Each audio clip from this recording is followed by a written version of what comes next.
Season 1 of Field and Flame TV is brought to you by Canine Health Forward, because every dog deserves this. All right, welcome to this episode of Field and Flame. And it is evening, darkness has set in, and Chris, we are going to net some smelt here along Minnesota's Park Point, right here in Duluth, Minnesota. We have a calm Lake Superior behind us. It's a nice evening. It is, yeah, very nice. But will the smelt respond? That's the question, isn't it? That's the question. Yeah, you never know. This is a very timely event, right? These smelt they push shallow this time of year to spawn, right? It's all about spawning and migrations for that. But your time window is very, very narrow. What's your experience in that time window? It's very tough. I like to keep a journal and kind of write down year to year what dates I started, what dates I ended my season. I enjoy keeping track, but the reality is that window is very unpredictable, and even on the nights you think it's going to be hot, it usually isn't, and Right. then the nights you think are going to be slow, they show up. And that season, that window is so short, the best method is just keep going night after night until finally you might hit it. You got to establish yourself on the lake. It doesn't happen the first try. You got to give it time. You got to keep coming back, and it's not an easy life because after 5 nights straight, you're just running on empty. That's true. It's a late night event. Again, that sun has to be completely down. The skies have to be completely dark, and that's what causes these smelt to push in shallow. So Lake Superior, very clear water, especially tonight. I mean, that water is extremely clear. So you got to have complete darkness for these smelt to push in shallow. So our plan here tonight is to drag a seine net, which you can see behind me here. It's about 20-25 feet long, 4 feet deep, and we drag this through the water and kind of bring it up onto the beach, and those smelt get stuck in that net, right? So there's 2 ways to smelt. You can use a dip net on the North Shore, rivers and streams, but here on Park Point, big sandy beach, it's more effective to drag a big seine net. So Chris, I say we get this net in the water and see if we can come up with anything. All right. Let's try. All right, Chris. You want me to head out?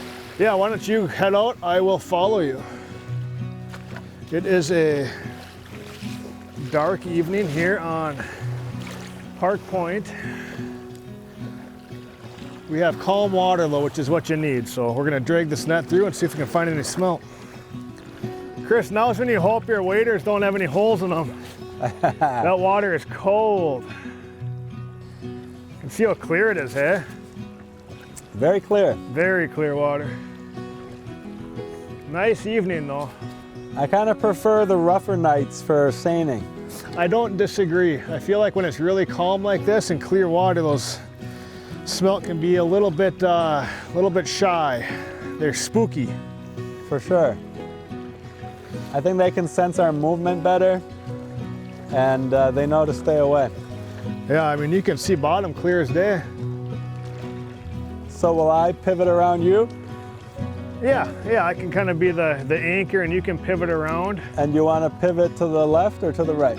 Let's go that way. Okay. Is it starting to drop off out there? Not really, no. Let's say let's keep going for a little bit. Okay. Get a good, nice long pull. Yeah, good idea. So there's kind of two ways you can smelt here on Lake Superior. If you have a smaller river or stream, you use like a dip net and just kind of dip this net in and pick it up and see if you have any smelt in your net. But along here, along Park Point, it's a big sandy beach, so it's more effective to drag a big net like this. So this net is 25 feet long and 4 feet deep, and essentially we walk it out here like we just did, and then we push it and drag it back towards shore. And you can see we have kind of orange floaties on the top of this net, and the smelt will get stuck in there. Here we go, first pull of the night. Feels good to put some heft into it. Yeah, it does. Yeah, you always want pressure on that lower arm, hey? Yeah. And You want to keep the net taut and as far apart as possible. Yep, go nice and slow. And it's just such a different type of fishing than using rod and reel. Correct. It gives you a more, I like to think of it as like a heritage type of fishing. Totally, it brings you back to your roots. Before they had metal and all kinds of modern technology, people were fishing only with nets and they were doing very well. Right. And it's nice we can do this for smelt, and it's pretty much the only species we can do that for because they're considered an invasive species here on Lake Superior. So the DNR lets you net them. Here we go. With any luck, we'll have a smelt or two in here. Oh yeah, look at them all. No? See any? They're in there. Are they in there, Chris? Quite a few. Holy cow, Chris. Excellent pull. Holy cow, Chris. Excellent pull. Look at that, Chris. It's alive. The net is alive, buddy. Wow. It is shaking. Chris. High five, buddy. You as well. That's the first pull. That's a magical first pull of the night. Very good start. Look at all those smelt. Honestly, I wasn't expecting it. I wasn't expecting it either, Chris. Like that water was crystal clear. I didn't like a lot of them, when they're this thick, usually you feel them hitting your legs when you walk out there. And we got right next to shore, and I was kind of looking back. I didn't see any smelt in there. But look at how many smelt we got, Chris. I think that's one of the cool parts of smelting is you never know what you're going to find. It totally is. It's not like you cast and you feel the hit. You can't really know until you bring it up on shore what's in it. It's a complete mystery until you get right here on shore, and this like completely blows my mind. I bet we have 150, 200 smelt in this net. Wow. All right, the next, so that's step one. The next step two is to pick all of these out of the net, get them into a net that I'd use to dip net on rivers, and we rinse them off, rinse all the sand off them, and then we get them into a cooler. So that's kind of the next stage of the game. It's going to take a while. It's going to take a long while. This is a lot of smelt, and that is absolutely magical.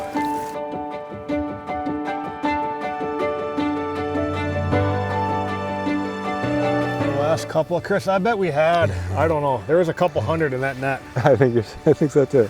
That's just the magic of Lake Superior. You never know what she's going to provide. But now we got a lot of work ahead of us cleaning all of these. This is going to take a while. That's the other side of it. Luckily tonight we are going to only clean a couple because we have Frank here setting up his cooking gear, and he's going to cook up some delicious Field and Flame smelt. But so now the next step is we plucked all their smelt out of the seine net. And again, this is the net that I would use if I was dip netting in a river, right? In a small little stream. Smelt, along with spawning in Lake Superior, run up rivers and spawn in rivers all along the North Shore, up into the St. Louis River. Like, these smelt will go everywhere. But now we're gonna go take these smelt, they're full of sand. We need to rinse them off, get them nice and clean. Again, the biggest factor in any fish, right, is keeping that meat as pure and clean as possible, right? That's gonna give you the greatest taste, whether it's a walleye, a salmon, a smelt, any wild game, a deer, venison, right? You need to take care of that meat, keep it clean, keep it pure, keep it cold. And so yeah, we're gonna rinse these off, get these in the cooler, make another pull. That was incredible. That's special. That's memorable. I'll remember that one for a long time. Me as well. I agree that having a big net and a big catch makes a big effect. It feels good. Right? It does. It does. Let's get these rinsed off and do another one.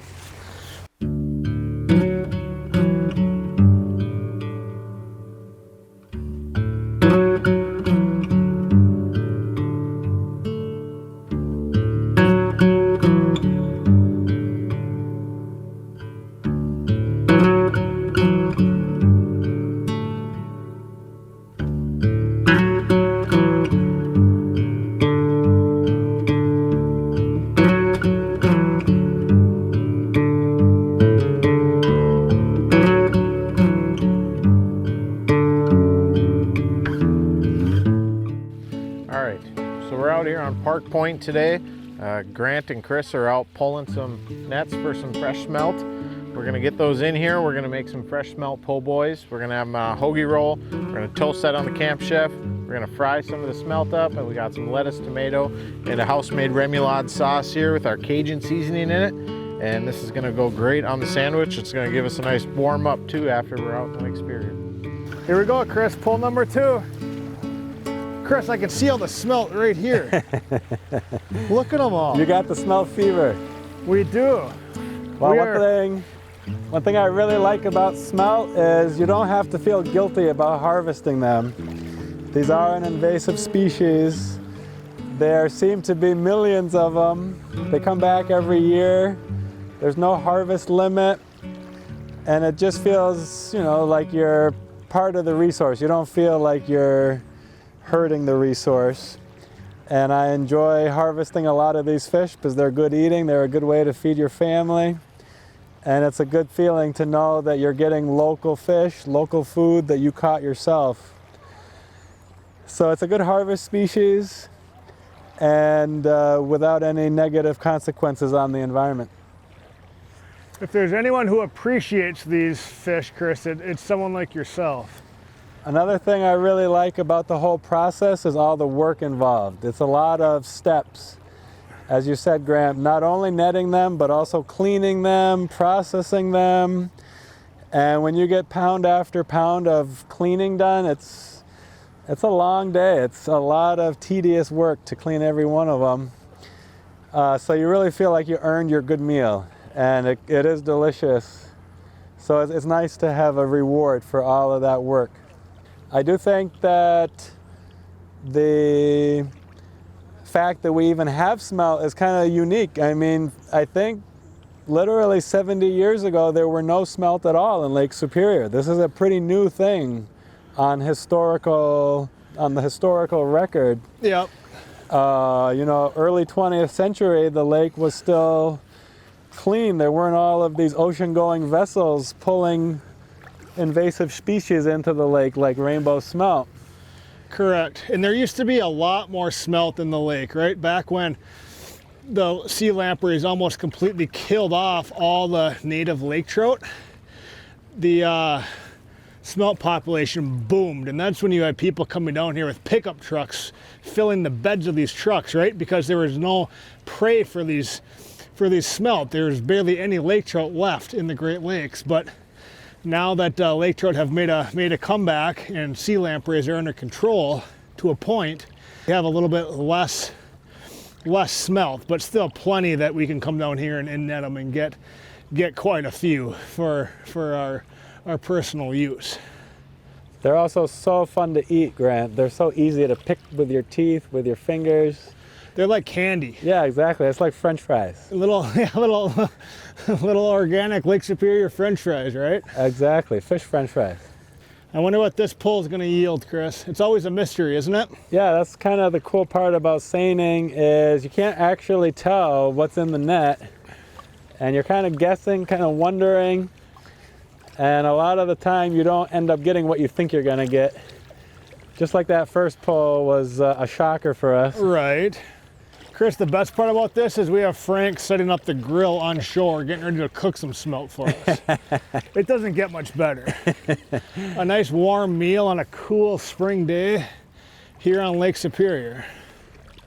Well, I don't think you can cook them fast enough to keep up with us. Kind of a tricky spot here at the end. It is. We gotta try to angle these steaks up. I think we got some in there, Chris. Fabulous. Maybe, yeah, we got a bunch of them, Chris. Fabulous. Keep it coming. Quick, quick, quick, quick, quick. Yep.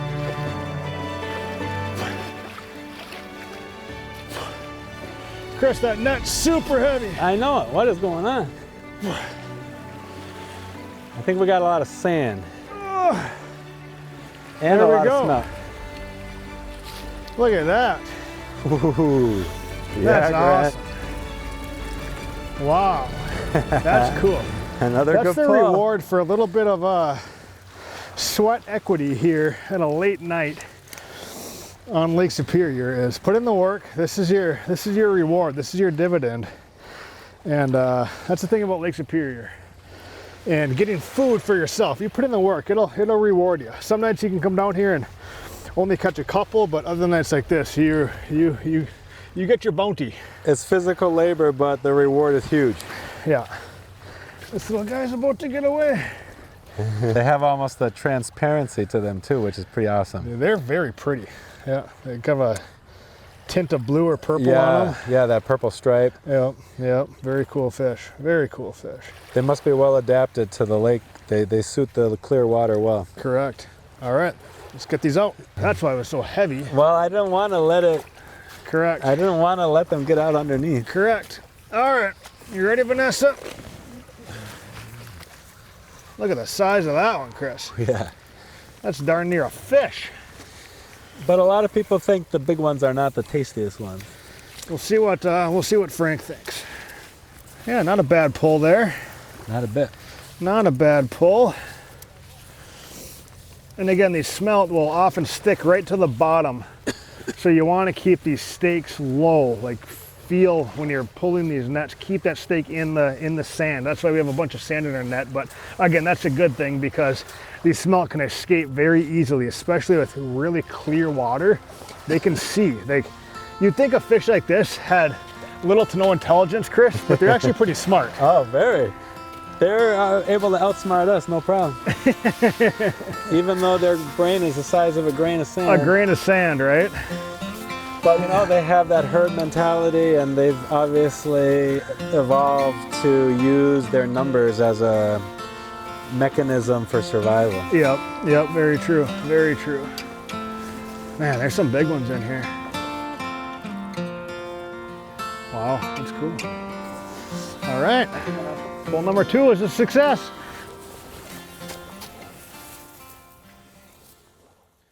We're gonna get this up to about 365 degrees. We're gonna bread up our smelt with our crispy Cajun cornmeal breading. We're gonna drop it in the pot. We're gonna do some fresh tomato on here, shredded lettuce, some nice pickles on the sandwich. So on a traditional po' boy sandwich, you got your shredded lettuce and your tomato. So we're kind of just going traditional here. You can do a lot of fun things with them. There's no like, it's gotta be this way kind of thing, but this is just what we're doing. We're out here on the beach. We're gonna eat them traditional, kind of by the sea. But these are gonna be great sandwiches to have out here. Tray of vegetables here, so when we get going, we can build these really fast for everyone here, and everyone can get back out smelting and enjoying the nice cool weather we have today. We are gonna add some fresh green onion in here as well. Just give it a nice little bite, a little raw onion flavor. Like I said, you can do anything on these sandwiches.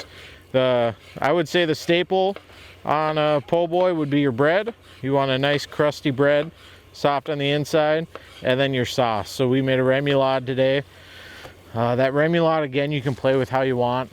We did a mayo base with our Cajun seasoning, and then I added some horseradish, some pickle juice, a little bit of lemon juice, and a little bit of hot sauce. So it's gonna be a little spicy, but not too bad. And we're gonna add some pickles on these as well. Here's our remoulade sauce that I made earlier today. I wanted to make it a little earlier, not just on the show while we're cooking, so all these flavors can meld together. This sits for a day or two. You're really gonna get all that flavor out of it. But this has mayo, our Cajun seasoning, horseradish, lemon juice, pickle juice, and a little bit of hot sauce in it. You mix all this up, let the flavor sit, and this is gonna be a great addition to our sandwich. And this is really what I would say makes po' boy po' boy. Obviously, there's gonna be some real purists out there that says it's gotta be this way, but I just think it's a really fun sandwich that you can mess around with and put anything you really want on it. Have a remoulade, have some fried fish, and it'll be a great way to go. So we got a wide variety of sizes here. We already got one bucket. We're not gonna pick the biggest, we're not gonna pick the smallest. And we want them all kind of consistent size. Some people say the big ones aren't as good. We're coating these, we're breading them, we're deep frying them. There's not going to be a major difference, but I just want all kind of the same size so everything's cooking the same amount of time and everyone's getting about the same on the sandwich. And these are fresh, less than 2 minutes ago. So I mean, it's going to be the freshest Lake Superior po' boy you've ever had. So we got a good selection here. We're going to get over there, get them cleaned up. So we're going to clean these. We're going to head them and gut them. If I was eating these myself and not cooking for everyone on the beach, I'd leave the heads on, but we're going to head them and gut them. That's the cool thing about these smelt is they're so easy to clean. I mean, really all you gotta do is cut the head, give it a little squeeze. I like cutting open the bellies just so they lay flatter, get a little crispier, then you get a little bigger bite. It's not just a tube of meat. All right, so oil's hot. Buns are gonna get toast here. We got some nice hoagie rolls. We're gonna toast both sides of that so they're crispy on the outside, still nice and soft on the inside. And then we are going to bread our smelt here in our crispy Cajun cornmeal. This is going directly on the fish. We designed this way so we don't have to bring eggs out here or milk out here. We're just going to sprinkle this directly on the fish, about however much we think we need. Can always add more. Get these mixed up here, nicely coated. We are putting these on a sandwich, so we don't need them coated super thick by any means. We just want the nice flavor on them. We want them to be able to get nice and crispy. This oil I like to keep about 365, anywhere from 350 to 375 kind of is a good enough spot for this. We are outside, so trying to keep it perfect is a little tougher, but we're getting there. Okay, here is the size of probably, actually, maybe this. I would consider this kind of your average size Lake Superior smelt. You know, I mean, that's probably the most common. Look at the size of this monster in comparison. I mean, this guy, I don't know if there's a record book for smelt, but I think we should start one. I mean, look at the size of that. I mean, you can mouth it like a largemouth bass. And smelt have extremely sharp teeth. I mean, that there just pricked my finger where I may bleed from that. I mean, that's just, when they get this big, you can really see their teeth, and man, are they ever sharp. But just the sheer size of that is astounding. Again, on the top here is the size of a normal Lake Superior smelt, maybe even a little bit above average. And then look at this. That is, I wouldn't even call that a smelt. I would call that a fish. That's a big one. That's a big one. That'd be one whole sandwich right there. Wow. You can see how nice and crispy this is getting. Like I said, with this breading too, we didn't do any egg wash of any sort. So it's just a nice thin breading. Still get a lot of flavor out of it. Still nice and crispy. We're gonna get this fish out of here now. Drain them off the best you can. Our buns are nice and hot. Our fish is nice and crispy. It's gonna make for a good sandwich. The Lake Superior Po' Boy. As you can see, super soft on the inside here, nice and crispy on the outside. We're gonna put our sauce in here. You can never have too much. Just load it up, both sides. We're gonna add our lettuce next. A couple slices of tomato. Next thing we're gonna do is add 2 pickles. We're gonna load our smelt in there. We're just gonna press all this in here. This isn't gonna be a clean fork and knife type of sandwich. This is something you're gonna grind on the beach. And there you go. That's your Lake Superior Po' Boy with fresh Lake Superior smelt. Who's hungry? There you go, Chris. Thank you. There's your reward Frank. for the efforts. Frank, you are the best. This is incredible, eating right on the beach. It's a big smelt sandwich, buddy. These were caught less than 10 minutes ago. Not even, right? Maybe How 5. is that possible? Maybe 5. Well, this is a nice big sandwich. Frank makes a hearty sandwich. First impressions, here we go, Chris. It doesn't get any more fresh. It like, there's no way. So good. So I can't even stop. I can't stop chewing. It's just too good. Oh, that's awesome. What I really like is the veggies that really complement the fish. Because I usually just eat plain smelt. Right. And it's really cool to have it together with the lettuce and tomato. Yeah. Plus the little It lightens it up a little bit because that smelt is very rich. That's up there. That's pretty cool. This takes tailgating and picnicking to the next level, Frank. To have it right here on the beach like this, incredible. Awesome. What a night. Very good nightcap to a great night of fishing. What a night. Incredible. Incredible. Yeah, beautiful. That's awesome, Chris. I'm glad you were able to enjoy it. And what a fun time we've had here. Thank you guys for watching. We'll see you next time. Thank you.